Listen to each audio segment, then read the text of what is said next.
Ek maak gou hierdie video vir die mense wat ons so op groepies is. Jy weet, ons is mos 'n groot groep. En dan dis mos nou die klein groepies, die kleintjies wat so vorm. Ons het mos hulle, ja, nou.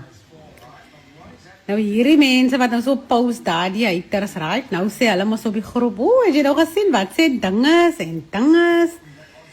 En dan comment allemaal mos nou, jy weet, die wat jy nou gedink het, die loyalties en die royalties, en allemaal het mos nou iets te sê, maar, wat hulle nie weet, iemand op die groep, gaan post weer, op die ander groep, waar ek ook op is, die selfe goed, en dan comment ons ook weer, van die persoon wat op die groep gepost het, so dit is een circle of net, jy sê, ek sê, jy, wat ek vir jou sê, moet jy nie vir dyne sê, nie, dan gaan sê jy nie vir dyne, en dan sê dyne,